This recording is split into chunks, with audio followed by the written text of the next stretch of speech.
இந்திய கம்யூனிஸ்ட் கட்சி, Marxist communist கட்சி, இந்திய யூனியன் முஸ்லீம் லீக், விடுதலை சிறுத்தைகள் கட்சிகளை சேர்ந்த மதிப்பிற்குரிய தலைவர்கள் எல்லாம் சொன்ன காரணம்,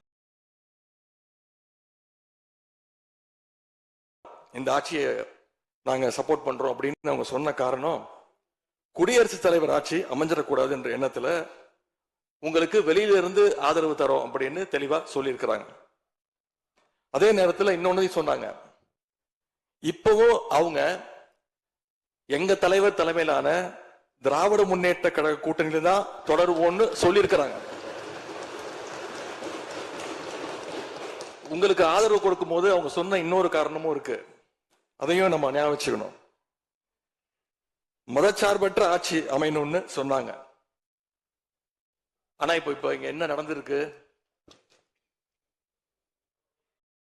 உங்க கொள்கை எதிரின்னு சொன்ன பாஜக தலைமையிலான என்டிஏ கூட்டணியில போட்டியிட்ட ஒரு சட்டமன்ற உறுப்பினரை அந்த கட்சி தலைவருக்கே தெரியாம, அந்த கட்சி தலைவருக்கு தெரியாம திருட்டுத்தனமாக இந்த ஆட்சிக்கு ஆதரவு தர வச்சிருந்தீங்க.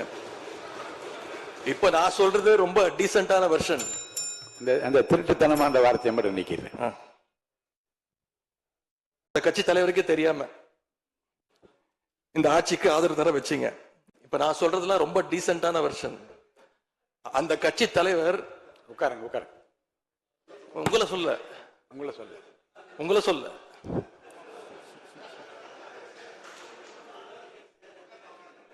உட்காருங்க. மாண்பு உறுப்பினர் காமராஜ் உட்காருங்க. மாண்பு உறுப்பினர் காமராஜ் உட்காருங்க. மாண்பு உறுப்பினர் காமராஜ் உட்காருங்க. இப்ப நான் சொன்னதுல ரொம்ப டீசென்டான விஷயம் வெர்ஷன். அந்த கட்சி தலைவர் திரு டிடிவி தினகரன் சொன்னது என்ன தெரியும்? சொன்னாரு, ஆட்சிக்கு வர்றதுக்கு முன்னாடியே குதிரை பேரத்துல ஈடுபடுறாங்கன்னு சொன்னார். நேற்று சொல்லியிருக்கிறாரு, மாற்றம்னு சொன்னீங்க, இது மாற்றம் இல்ல துர்நாற்றம் அப்படின்னு சொல்லியிருக்கிறார். அடுத்து அதே பாஜக தலைமையிலான என்டிஏ கூட்டணியில் இருக்கக்கூடிய பெரிய கட்சியான அதிமுக இன்னைக்கு கிட்டத்தட்ட 2 பிளவுபட்டிருக்கு. பிளவுபட்ட ஒரு குரூப் உங்களுக்கு ஆதரவு தெரிவிச்சிருக்கிறாங்க. அடுத்து நடந்த இன்சிடென்ட் தான் மிகப்பெரிய ஒரு ட்விஸ்ட். பிளவுபட்ட குரூப்ல இருக்கக்கூடிய ஒரு தலைவரோட வீட்டுக்கு ஒரு புது சோஃபா போகுது. சோஃபா பின்னாடியே புது முதலமைச்சரும் அந்த தேர்தல் நேரத்தில் ஊழல் சக்தின்னு சொன்னீங்க.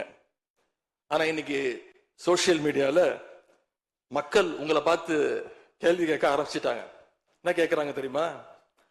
அந்த ஊழல் சக்தியோடு சேர்ந்து இருக்கக்கூடிய ஆளுங்கட்சிய இப்ப என்ன சக்தின்னு கூப்பிட போறாங்க. கிளீன் கவர்மெண்ட் சொன்னாங்க. இதுதான் உங்க கிளீன் கவர்மெண்ட் லட்சணமானு மக்கள் கேட்க ஆரம்பிச்சிட்டாங்க. இப்படி நீங்க கூவத்தூரையும் மிஞ்சுற அளவுக்கு அடிக்கிற கூத்த பார்க்கும் போது இந்த அரசு எத்தனை நாளைக்கு நீடிக்க போகுதுன்னு மக்களுக்கு அந்த சந்தேகம் வர ஆரம்பிச்சிருச்சு.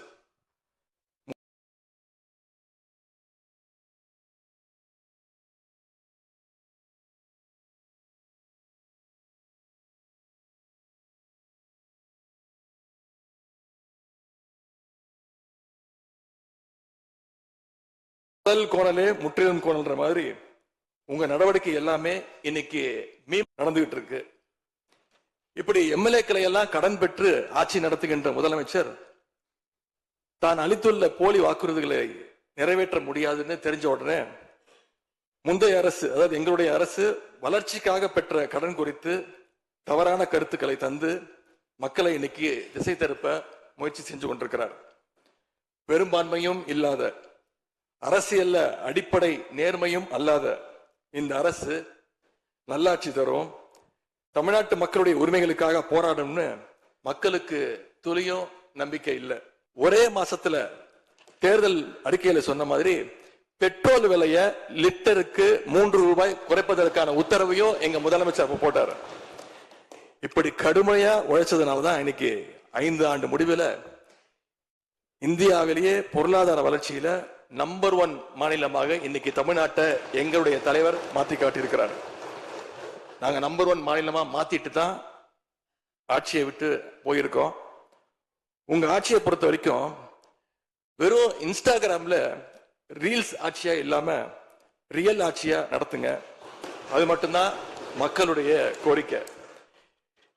எங்களுடைய தலைவர் திராவிட முன்னேற்ற கழகத்துடைய தலைவர் முத்துவேல் கருணாநிதி ஸ்டாலின் அவருடைய கட்டளையின்படி நீங்க ஆட்சியை தொடர நாங்க தடையா இருக்க விரும்பல. அந்த வகையில பேரவையிலிருந்து நாங்க வெளிநடப்பு செய்யறோம். நன்றி, வணக்கம்.